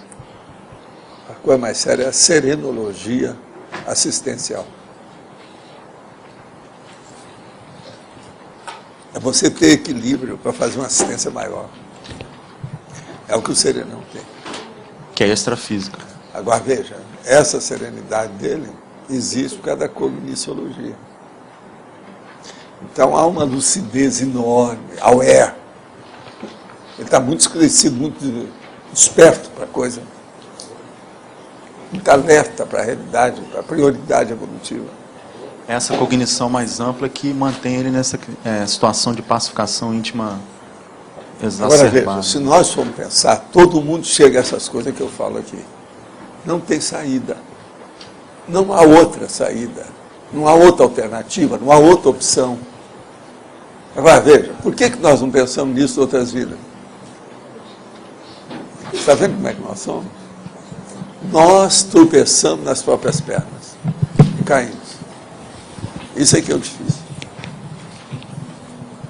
O que você quer? Valdo, você poderia explicar melhor como é que a TENEPES ajuda a pessoa a escrever o livro? Como é que essa ajuda? A hora que a pessoa começa a praticar TENEPES, ela começa a se entrosar com a paraprocedência dela. Vai ter um amparador que vai ajudá-la. Ela vai fazer assistência por um monte de assistidos, todo dia. Com isso, ela já começa a ser praticamente semiconsciente. É que às vezes demora muito. Que a pessoa todo dia vai arranjar uma dor de barriga, vai fazer uma besteira, vai arranjar um conflito. Mesmo praticando a TENEPES, tem muita gente que é conflitiva demais. Entende? Há uma conflitividade enorme. Então isso tem que dar um jeito. Você está entendendo? Agora, ela predispõe tudo. Por quê? O holopensene vai melhorar, a base intrafísica da pessoa vai melhorar, ela então vai se predispor melhor, ela vai melhorar, porque na hora que ela vai mexer com energia todo dia, a homeostase do corpo, os órgãos e sistema do corpo, desde o sistema nervoso central até o hálux, o dedão do pé, tudo fica mais equilibrado. Se equilibra o corpo, já predispõe o processo de emoção. Se a emoção já está predisposta para melhorar, já vem mais holomaturidade devido ao discernimento.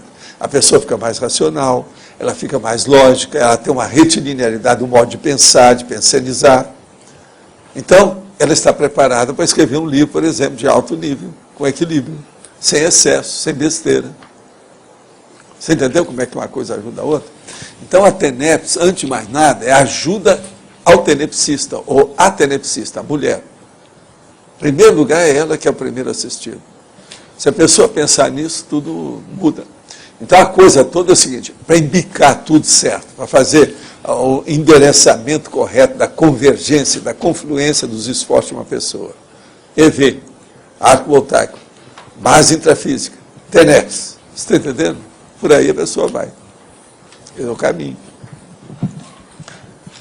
Agora, tudo uma coisa depende da outra. Na vida tudo é assim. Professor, na organização do verbete, a gente entende que Megatars tem bastante relação com parapedagogia, certo? Mas eu não encontrei parapedagogia. Eu sei que é bem óbvio. Mas quando a pessoa for procurar no remissivo, quais são os verbetes que tem, não é interessante ter alguma referência? Não, isso já tem os próprios verbetes, mas eu já coloco, já na introdução já falo isso. Uma pessoa que quer ver um resumo da enciclopédia, chega no verbete e leia. Não entendo. Mas a introdução já mostra isso. Não, mas no caso, para encontrar esse verbete a partir de uma pesquisa de parapedagogia. Não, ainda aqui, eu estou só com 1000 verbetes, né? Eu quero chegar no mínimo a 2000. Não, então isso que eu queria fazer. Não teria uma referência necessária? Qual que esse seria um critério? Com o tempo você vai ver, as referências já tem a remissiologia. Eu já estou fazendo isso agora integrado, mas só vai melhorar mesmo mais tarde. Então, de outra forma. A remissiologia é isso. No caso, a parapedagogia, a relação com a Megatars, qual é a questão que está aí, pode ser referida como uma relação entre Megatars e parapedagogia? Não, eu acho que isso tudo é pequeno que você está pedindo. A extensão é maior da cosmovisão disso aí. Tem que colocar uma série de especialidades, com indicação de uma série de temas simultaneamente. Se eu colocar isso isolado, não vale nada. Não resolve. Por isso que eu comecei a mostrar a remissiologia. Agora, eu mostro outras coisas. Eu falo em 6 divisões que cada verbete tem. Falo que cada verbete tem no mínimo uns 25 logias, que são as seções específicas. Então, isso tudo, a pessoa começa a ter uma visão do que é. Agora, vamos supor que amanhã ela queira encontrar alguma coisa. Isso nós vamos colocar de tal maneira que ela faz pelo Find. Ela procura qualquer coisa que ela vai ver um monte de situações. Você veja bem, só de pegar a inteligência evolutiva, em 1000 já tem 351 vezes referência ao processo. É de propósito. Aqui tem escola, fala de tarde expositiva. Tem outras entradas não que faz, dá pra mas achar. eu acho o seguinte, o processo todo é grande em matéria da mega escola. Então, por exemplo, a pessoa pega lá e vê quais são os verbetes que a gente falou em mega escola terrestre. É muito superior a isso aqui. Mas, então, de maneira mais direta, por que não colocar a parapedagogia na interdisciplinologia? É porque tem um monte de coisa aí. Escuta, eu estou querendo entrar com outras especialidades mais sérias, fixadas. A dúvida é por que não? Hein? Pode pôr, tem um monte. Mas olha, outra coisa, você viu o que eu falei aqui antes? Sim. Que esse verbete só tem 2 páginas e meia. Que é para a pessoa pensar o que é isso. Você já notou que pelas perguntas, como é que vocês têm dificuldade de entender o que é Megatars? Você viu, desde o início, tem as perguntas aí em cima. No entanto, todo mundo sabe o que é Mega, todo mundo sabe o que é Tars. No entanto, ninguém sabe exatinho o que é que a gente está querendo dizer com Megatars. Por isso que eu quis fazer uma coisa pequena, pequenino, mas resolve. Você veja que só tem 3 máximos. Obrigado. Agora, gente, 3, 36 e 3. Teve um verbete que eu trouxe aí outro dia, que é 6, 67 e 6. Eram 6 páginas. Essas são as alterações dos verbetes, a instabilidade do processo da ideia. Tudo é de propósito. Você tinha dito lá que quanto mais a pessoa evolui, menos ela decide. Quanto mais a pessoa evolui, menos ela decide, você tinha falado antes. Agora, menos ela tem decisão coletiva, grupal. Eu queria que você mais ela tem decisão grupal. Estendesse isso em relação ao livre-arbítrio também. Não, esse é o maior livre-arbítrio. O maior livre-arbítrio que tem é aquele que atinge o maior número de pessoas, e não só você. Mas ela disse... Não, para pensar no que eu estou falando. Calma, vê o que eu falei. O maior livre-arbítrio que uma pessoa tem é aquele que sai de você e atinge maior número de pessoas de maneira evolutivamente cosmoética. O que você acha? Isso é terrível. Agora, isso engole o determinismo, engole todos os processos de lei do retorno, causa e efeito, tudo que tem por aí. Essa que é a verdadeira megatárise. A gente não explicou aí. Ela decide menos por quê? Decide menos porque ela está entrosada dentro de um maxi-mecanismo de assistência muito superior a ela, que chega num certo nível que é muito superior à Terra. Aí você já está mexendo no nível que é extraterrestre.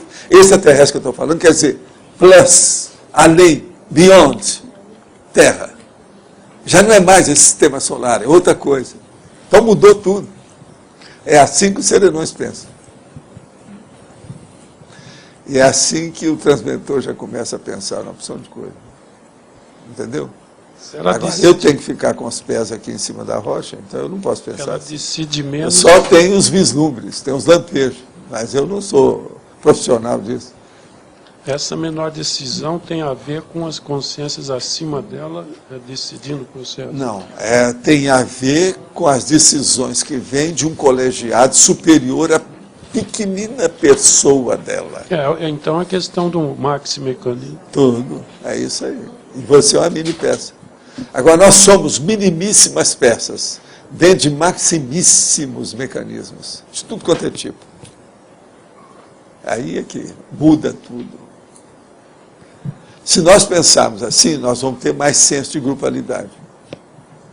Eu tenho insistido muito com isso para que nós aprendamos o processo da mega-fraternidade entre nós. Então, por exemplo, como é que uma pessoa que chega aqui e vira a cara para outra e passa assim 6 meses virando a cara? Como é que ela vai ser mini-peça? Não adianta vir falar que é, pode falar o que for. Isso é só aparência, mas não é. Os fatos não mostram isso. Não tem jeito. Agora, o pior de tudo não são os fatos, são os parafatos. Os parafatos são mais poderosos que os fatos. Entende? Eles têm ascendência sobre os fatos.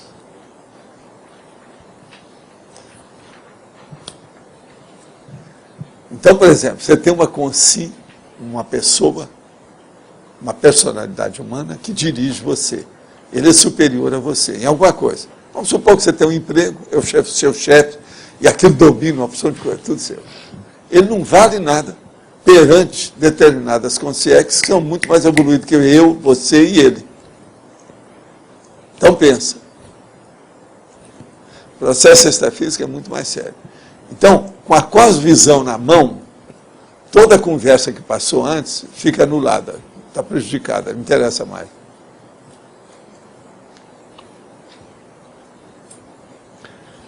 Agora, a cosvisão, ela começa a nascer assim, ó, no horizonte, igual o sol que está começando a nascer, com a dispersidade. A Megatares, eu tenho a impressão que, pelo que você falou hoje aqui, ela só vai ser entendida com cosmovisão. Pois é, mas a coisa melhor que tem é que nós já podemos começar a pensar no que é a dispersidade, para começar a entendê-la daqui a uns tempos. A gente já começa a teorizar isso, fazer hipótese, entende? Começar a elucubração a respeito do que é ser um ser desassediado, permanente, para sempre. Total. Entende? Esse é o caminho. Tem que começar a pensar nisso, para ver como é que nós vamos aplicar. Agora, eu acho que vocês vão chegar num certo ponto que as coisas vão ter uma confluência de tal maneira que vocês vão ser potencializados antes daquilo que vocês esperam. Muitos de vocês vão ultrapassar a própria marca. Vocês vão ter surpresa com vocês mesmos. Entendeu? Estou falando positiva. Nesta vida. Nessa vida. Mas então, Professor Valdo, qual seria a diferença entre a megatares e a minitares? Quero entender esse prefixo. Mega. A minitares, por exemplo, é a hora que você está numa cidade e aparece um cara que está lá e fala assim, ó, eu estou com a menina aqui que está passando mal danado, onde é que é o primeiro hospital que tem aqui? Esse é a minitares. O que você acha? E você sabia onde é que é o hospital? Você informou direitinho. Não, eu vou com vocês. Ó, segue aqui, entra aqui, vai ali, tal. Isso aí já é a parte prática da TARES. Isso não é TACOM. Por que o senhor está colocando assim, essa distinção agora, né? Porque a gente sempre falou de TARES só, sem prefixo. Nunca, não. Ao menos eu... Desde o início, do princípio, do começo, foi você que não chegou lá, Alexandre. Sim. Mas não, eu já falei nisso tudo. É o mega, esse prefixo. Eu não a conhecia. Palavra, o prefixo mega eu uso demais. Então veja, a mega seria 1 milhão de tarefas de esclarecimento simultaneamente. 1 milhão dessa mini aí? 1 milhão. 1 milhão de vezes que você levou a pessoa para o hospital. O Valdo, você falou que agora, um pouco que muita gente vai passar os próprios limites. Quais são as evidências para você chegar nessa conclusão? Por que você fala isso? É o sinergismo? Eu falo pelo seguinte, aqueles que estudarem mais, do ponto de vista teático, eles vão inevitavelmente chegar nisso. Devido à mudança de padrão intraconsciencial, que é o que eu falo aí, a retilinearidade do pensamento, a pensanização. Se as pessoas encaminharem o negócio de pensenizar de uma maneira mais certa, sem muito meandro, isso vai ser inevitável, Mabel, tem jeito. Porque depende disso. Depende disso. A gente priorizar a vida. Mesmo quando a gente quer priorizar, a vida não permite a priorização. Vocês já perceberam isso, né? O chefe aqui está tentando priorizar certas coisas o tempo todo, sempre ele se enrola. Agora que ele está começando... não é? Você está começando a respirar. Agora vai. Dessa vez vamos. Dessa vez vamos. É duro. E outra coisa, se você for olhar, antes, você sempre achava que você tinha uma razão total. Não havia outra saída. Você sempre estava com a razão. Agora, vocês vão começar a se arrepender, não demora. Aí você vai ver que você não tinha tanta razão assim. E olha, isso que eu estou falando dele, se é praticamente, para eu ser bonzinho, 75% todo mundo aqui. E aqueles que não estão aqui. Não tem isso. E espero que o meu exemplo... Que o seu exemplo até que é bom. Eu acho que pode arranjar uns piorzinhos para esse vídeo. Você até que está muito bom. Entendeu? Pode ser qual é a pior que existe. Agora, então, veja, priorização. Eis aí o senhor problema. E ninguém percebe que é problema. As pessoas vivem o problema, mas não percebem que ele existe. Quem é aqui que acha que está 100% prioritário naquilo que pretende fazer? Tem? Levanta a mão. Você, Sandra, está? Ô Sérgio, você eu não perguntei. Pode abaixar a cabeça, porque eu não perguntei, que eu te conheço. Roberto, você também não. Tá certo? Não, é você que sabe. Eu não posso falar que é 100%. É a pessoa que tem que saber. Agora, por exemplo, eu faço um desconto, você sabe, hoje a gente faz desconto, que é quarta-feira e tal. Então, por exemplo, que seja 90%. O que vocês acham? Já é um problemão. Ivanilda, você que está de braço cruzado, se defendendo aí, qual é o seu percentual? Qual é o seu percentual? É dentro de priorização. Você melhorou muito. Você melhorou muito, hein? É isso que eu estou perguntando, se já melhorou muito. Quem te viu e quem te vê, já não se faz mais Ivanilda como antigamente. Não. Então, veja, o seu percentual. Uma coisa séria. Agora, tem mais um aqui. Qual a megatárise que é possível ser feita com uma pessoa em que o pai matou a mãe e depois se suicidou? Esse aí não quer nada, hein? O que vocês acham dessa, hein? Olha aqui. A megatárise é o seguinte, a primeira coisa que você deve fazer na vida, se isso atinge você, é dar o exemplo da melhor coisa possível e pensar positivo a respeito dos dois. E ver o que vai acontecer no futuro, porque agora é difícil determinar. Se é uma outra pessoa, fala isso tudo que eu acabei de falar para você, você passa para outra pessoa. É uma saída. Isso é um jeito, né, da gente melhorar. A primeira coisa é ajudar as consciências que cometeram esse processo. E aí, ó, como um matou o outro e suicidou, ninguém está nessa dimensão, precisa ver o que aconteceu. E outra coisa, pensar positivo para a pessoa não ter uma carga de assédio mais violento por parte desse povo. Porque sempre pode ter problema nisso, né? Um caso desse, não tem saída. Aí, num caso desse, não tem tanto atenuante, só tem agravante, então a tendência não é boa, né? Tem que pensar positivo, muito seriamente. Escuta, Marta, eu vou aproveitar que você apareceu, você pega com o Loche o endereço do Domingos, já? Não, mas ele tinha anotado.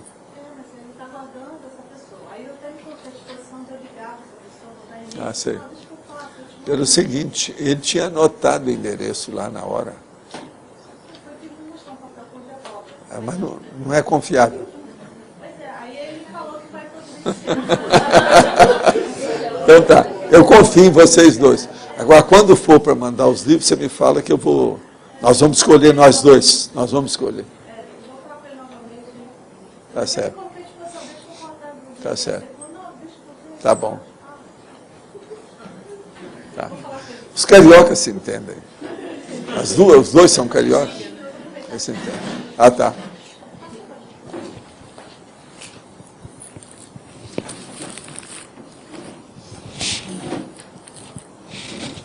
Mas quem é que está com o microfone esquerda, agora? Professor. Exemplologia, página 84. O senhor faz uma divisão entre a megatárise intrafísica e extrafísica. Queria entender se um raciocínio meu aqui está correto ou não. Megatárise intrafísica, o trabalho interassistencial do despertamento das consciências para a alta evolução. Megatárise extrafísica, o trabalho interassistencial do despertamento das consciências para a alta evolução. Por que é que a megatárise extrafísica, às vezes, ela pode ser superior à outra? Por exemplo, vocês estão aqui por qual? Pela extrafísica. O que é que nós estamos fazendo hoje? A primeira, é a intrafísica. Era isso que eu estava pensando. Então, chega um momento que esse negócio vai cada vez mais ficando extrafísico, né? E chega um ponto que, pelo que eu estava pensando aqui, perde até certo ponto a razão de ser essa classificação. Você já está vendo tudo, né? Mas sempre vai ter, né? Sempre vai ter, do ponto de vista prático. Esqueça o processo de não ter, porque ainda tem muita coisa pela frente. Tá. Há muita chuva, trovoadas e tempestade.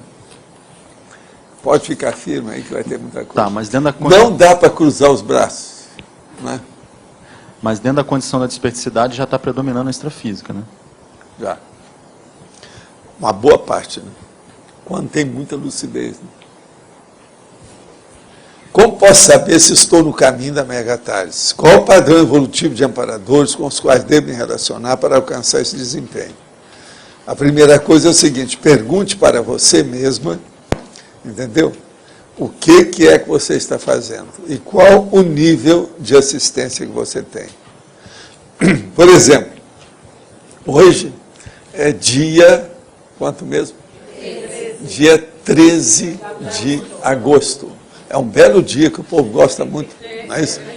Agora, veja, mas é quarta-feira, não é sexta. Geralmente o povo gosta mais de sexta. Mas então, ó, 13, quarta-feira, agosto. Então, você vai pensar, esses 13 dias do mês de agosto, eu tive algum conflito mais sério?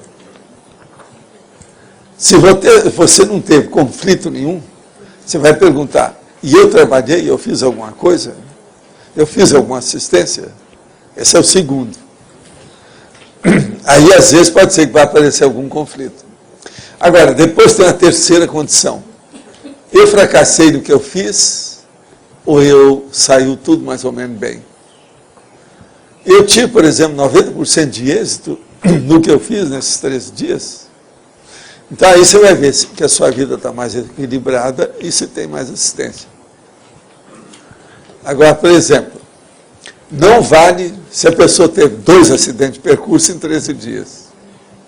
Não precisa nem de considerar nada que eu falei, tá certo? Tem lógica isso? Não é por aí? A estrutura é mais ou menos essa. Agora, Carla, eu estou vendo que você está aí e não falou nada. Por quê?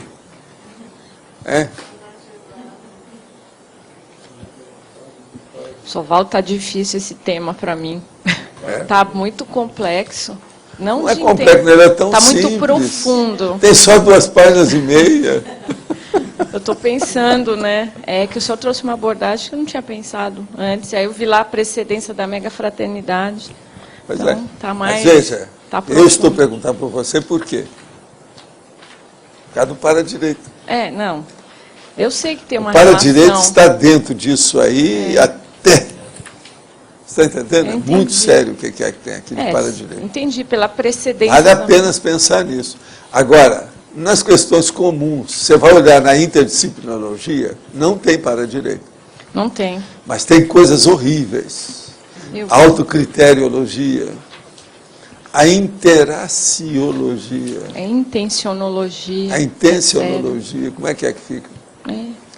A coisa séria mesmo é a interaciologia que está aqui. Que é a interação da pessoa com o resto. Por exemplo, esses 13 dias, uma pessoa pode falar, não, foi ótima a minha vida, ela também não fez nada, ela estava numa fazenda chupando laranja.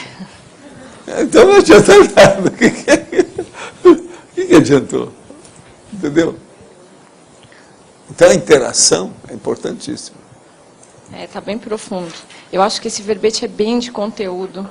Ele esse é conteudístico. Né? Total. Total. Agora, quem vai implementar e retocar e todo vai ser a Rosa. Que ela vai mexer na fideologia, vai mexer na holoteca. Vai aparecer coisas aí ainda mais ainda. Tem muito mais coisa para acrescentar. Quando o senhor fala... Agora, examina bem a remissiologia, que já dá uma ideia para a pessoa. Uma delas sérias aí é a escala das prioridades evolutivas. Exatamente. Isso é a síntese do processo. Quando o senhor falou na fatologia lá da precedência da mega fraternidade, foi quando eu fiz o link. Isso nem é o para-direito entrevisto ainda. Então, está um gap assim enorme. Está começando só a vislumbrar. É um lampejo. Eu entendi isso. Pois é, mas esse de hoje também está dentro disso. Agora, aqui tem muita coisa para ser acrescentada. Nós ainda não colocamos aqui. Tem muita coisa para ser vista. Lá atrás você falou uma coisa assim, né, que com a cosmovisão na mão, toda a conversa que passou antes está prejudicada. Está falando a questão do extrafísico, né? Porque você acha que aqui ficou tão pequeno que não interessa vir, não entra mais em linha de conta. Mas como assim a conversa? Vocês vão ver como é que vai acontecer isso com vocês. Por exemplo, eu tenho umas reações, né, que o povo não entende, né? Eles me chamavam de Brazilian Crazy. Por exemplo, a hora que eu combato Olimpíadas, você já viu as pessoas que combatem a Olimpíada? É muito pouca gente. A hora que eu combato andar a cavalo, esse aqui é o pior. Isso aí os caras falam, não, esse cara é louco. Agora eu viro para ele e falo assim, vem cá, vocês não têm aí, não construíram um lugar que só fabrica carros de tudo quanto é jeito? Por que anda a cavalo? Uma outra coisa. por que exaltar esse faroeste lá da Califórnia? Todo mundo... Para que isso? Deixa os cavalos em paz. Eles são consciência igual a gente. Agora, carro não tem consciência. É a gente que fez. Agora, cavalo nós não fizemos. Então, há uma invasão de propriedade alheia. Quem é o dono desse negócio? Quem é que são os donos dos cavalos? Agora, nós vamos lá, aquele negócio que eu falo, com o laço, pegamos o cavalo bravo, chucro, selvagem, lá no meio do... Né? E a gente monta nele. Ninguém perguntou para ele se ele, eu posso montar em você, você permite, você quer, como é que é? Agora veja, está certo? Então veja, são as coisinhas que parecem frescurinhas e não são. Frescurite, como diz o cara.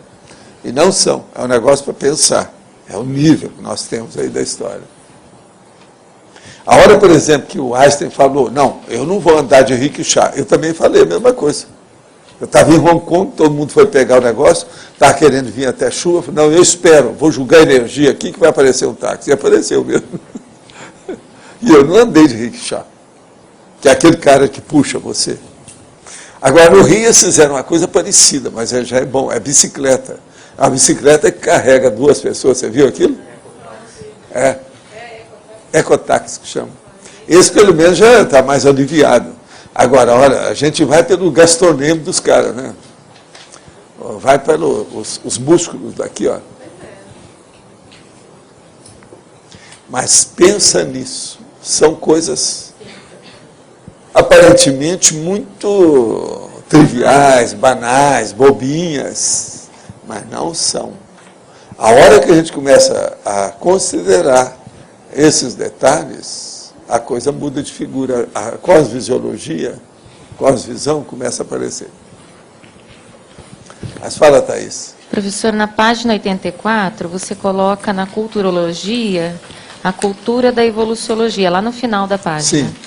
Gostaria de saber, assim, o que faz parte da cultura da evoluciologia? Primeiro, a inteligência evolutiva que possa dominar pelo menos um grupo.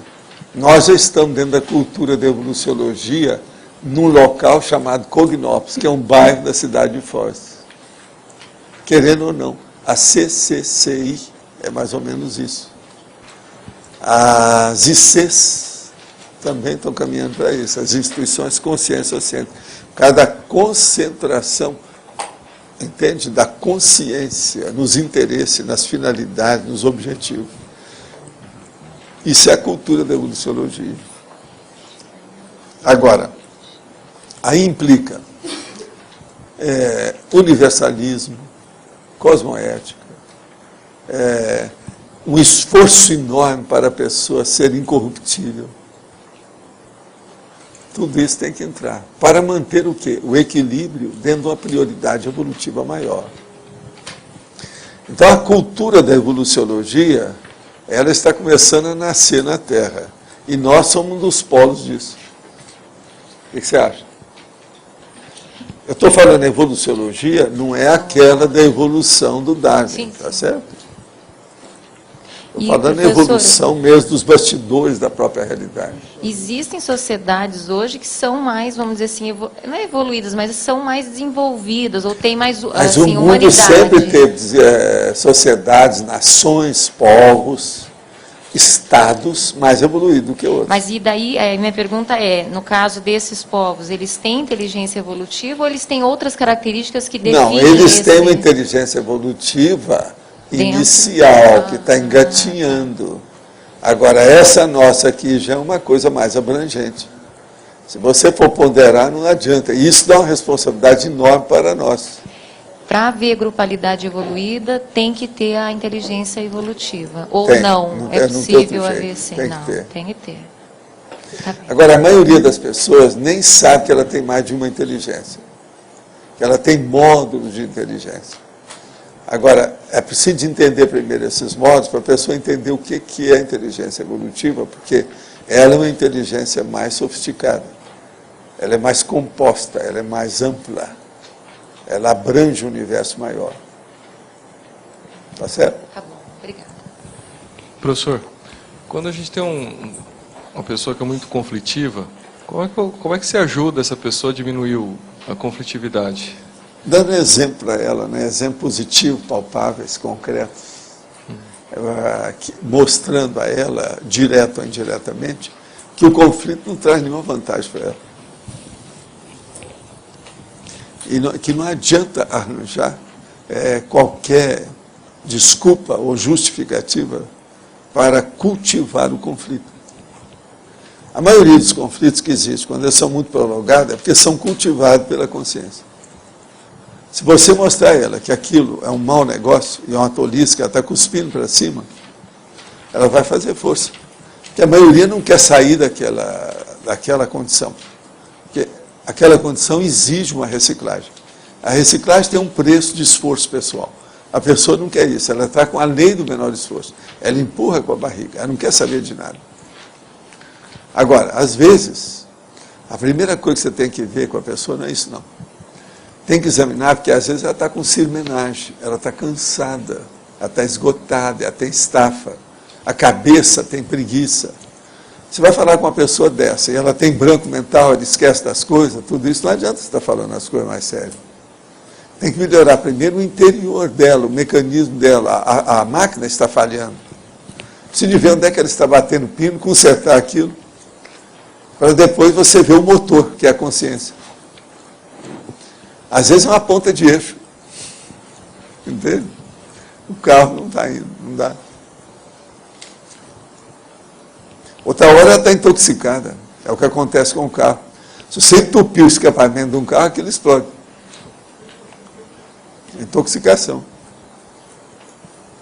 No nosso nível passa a ser até acidente de trabalho, né? Viver uma conflitividade diária. Né? E lá vai você defender e tal. Não é isso? Atrapalha tudo, quer dizer, você... Atrapalha tudo, eu sei. Uma dupla que tem muito conflito acaba perdendo a Agora, a primeira coisa, a maior parte das pessoas não gosta de analisar o tema conflito. Você olha até no cinema, nos filmes, fala assim, não, a gente conversa isso depois. Não, mais tarde. Não, deixa lá em casa, não sei o quê. Sempre tira na hora. É a opção de saída dessa. Isso é espontâneo, a vida moderna, por exemplo. As pessoas não têm disponibilidade hoje, nem para sexo. Mas nem no direito a gente fala de conflito, Valdo, a gente fala de normas, né? Pois é, mas agora a ideia isso chama eufemismo. É a eufemística, é eufemisticologia, como eu chamo. É o que tem mais, né, por aí. Né? Ainda não foi feito um bom dicionário de eufemismo. Outra coisa, se fizer, vai ser um sucesso. Eu estou falando assim, um dicionário, 600 páginas só sobre eufemismo, de modo geral. Isso não foi feito, isso tudo está para vocês fazerem. Existiria um capítulo do Para-Direito sobre conflitos? É a base, né? Eu confio em vocês. A Carla está ouvindo também, ela. Ó, tem outra aqui ouvindo também, ó. Quieta. Ok. Mas fala aí. Na tributologia, o senhor colocou assim, ó, predomínio das percepções extrasensoriais, notadamente o autodiscernimento. Mas desde o início está falando que megatares é o esclarecimento, é mais mental somático, é mais discernimento. Como é que uma pessoa pode esclarecer outra se ela não tiver discernimento das parapercepções? Você acha que vai chegar? Mas assim, ele falou essa... Eu já toquei nesse assunto.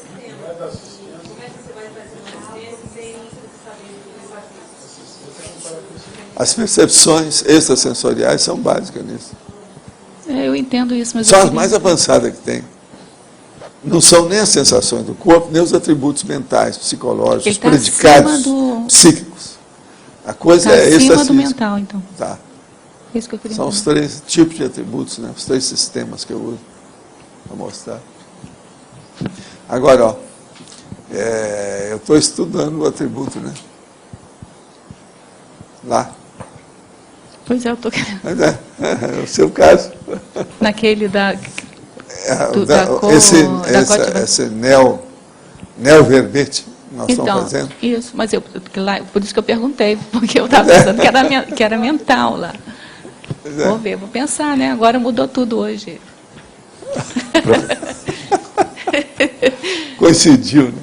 Mas fala, chefe. Professor, tem duas palavras que estão me batendo. Você poderia falar um pouquinho da Megatares no exercício da liderança e na execução do trabalho em equipe? O caso todo é o seguinte: uma pessoa, ela deve liderar aquilo que ela acha que a consciência dela manda fazer. E não deve se impressionar se aquilo é uma mini, ou uma meia Tares, ou se é uma mega Tares. Ela tem que ver o resultado do trabalho dela. Agora, o que é que se passa? Numa condição dessa, a primeira coisa que tem que haver é o seguinte: ela não pode evoluir sozinha. Aquele trabalho de liderança tem que estar envolvendo os liderados que também vão sentir que estão caminhando com ela. Porque às vezes tem pessoa que está liderando as coisas, mas só ela que cresce, o resto não. No Brasil está cheio de gente assim. São líderes políticos, etc., nos 3 poderes. Só eles é que crescem. O povo que está por baixo, todo mundo está no buraco. Agora, há os eufemismos e as tapiações, com o processo, vamos dizer, da demagogia política, da política populista que o governo usa. Mas, olha, é preferível essa política do que outras para não fazer nada. Entende? Então é aquela coisa, o cara aqui, ó, que escreveu, falou que bebe café. É preferível beber café do que usar cocaína, né? Mas isso são frases que consolam, ainda não são ideais, né? Essas condições não são ideais. Então o problema nosso é ver qual a qualificação dessa liderança. Qual o resultado desses esforços grupais. Porque tem mais uma coisa que me ficou pendurada de ontem, que não consegui fazer a pergunta pela internet. E se você poderia ampliar um pouquinho o conceito de manipulação cosmoética que falou ontem. Sim, a manipulação cosmoética é aquilo, por exemplo, que eu falo sobre a cosmoética destrutiva. Uma pessoa precisa de ajudar ali um pugilo, um punhado de pessoas que estão dentro do ambiente. Mas aquilo tem tanto ranço, tanto bolor, você está entendendo? A coisa é tão furada já há tanto tempo que tudo aquilo tem que ser destruído. Não é desconstrução só, não. Tem que destruir tudo para renascer alguma coisa melhor. Que o pântano está muito mal cheiroso. Então veja, numa condição dessa, é necessário começar a expor isso tudo. Essa exposição, quase sempre, ela entra numa espécie de manipulação total, no início, até que o povo entenda. Então, uma boa parte, por exemplo, de divulgação, de informação, de processo até de promoção de alguma coisa positiva, tem manipulação do povo. Se você for olhar, tem. Então, veja, essa manipulação, você pode usar outro nome.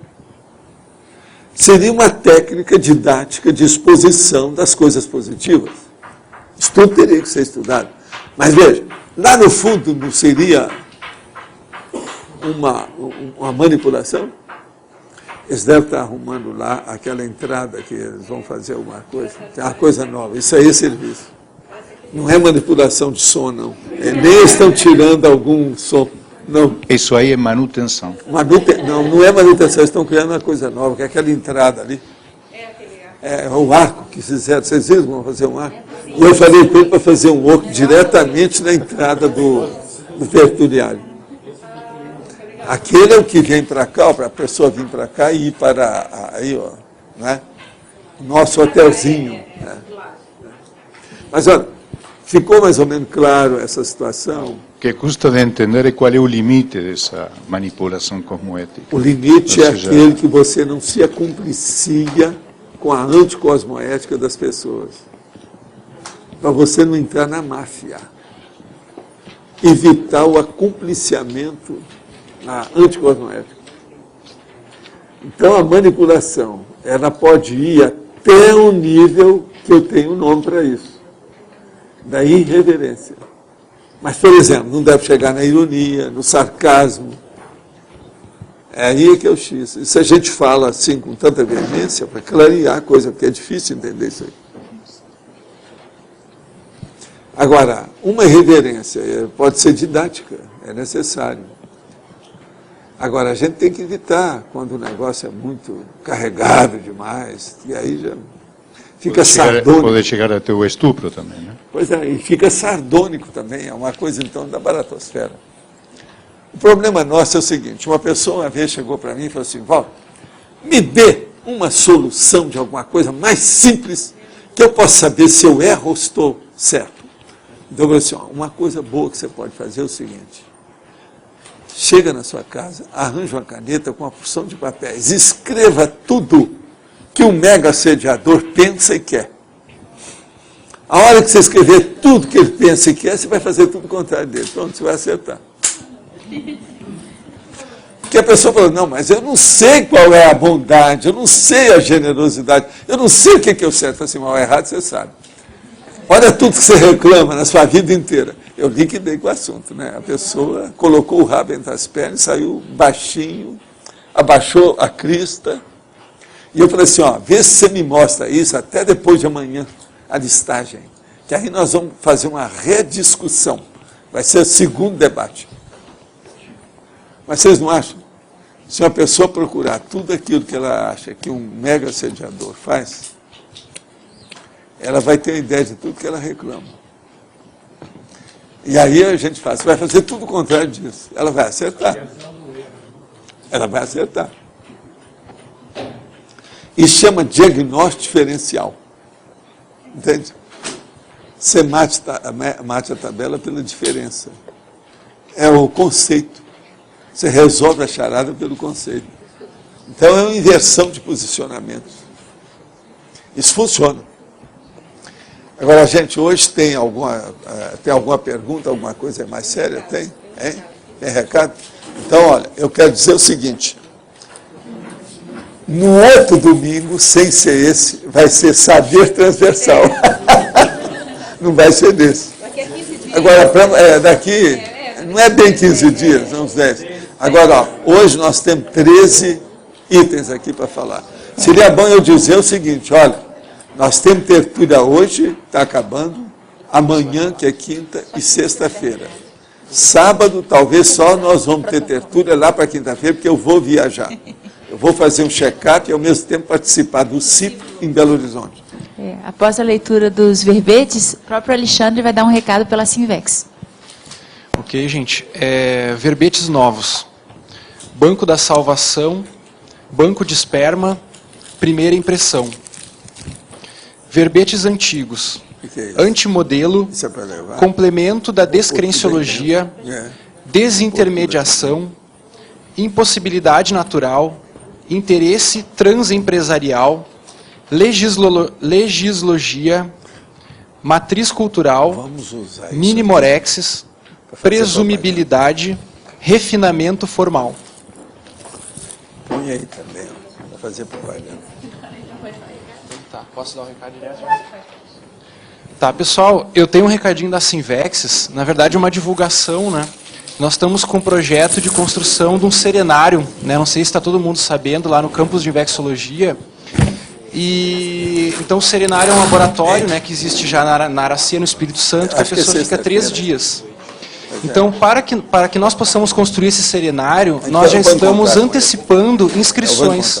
Então, aqueles que desejam, né, ser os primeiros a fazer o laboratório quando ele já estiver pronto, enfim, desejam ser os construtores, né, desse projeto, a inscrição faz na Sinvex, o valor é R$2.000, tá, antecipado, né, já fica nessa lista, e pode parcelar em até 8 vezes de 250. Então, para quem está aqui, para quem está assistindo pela internet, né, qualquer informação, vendas@asinvex.org.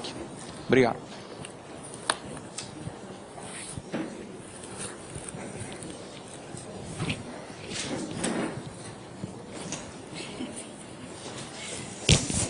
Um montão de coisa.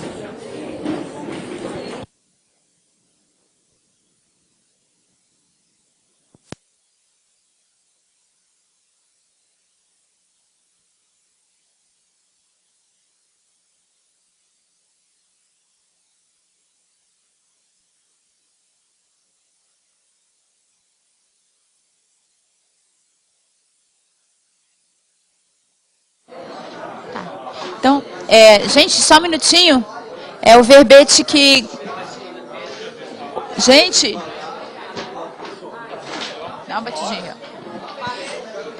Gente, o verbete que ganhou foi primeira impressão com 7 votos. Então, obrigada e boa tarde.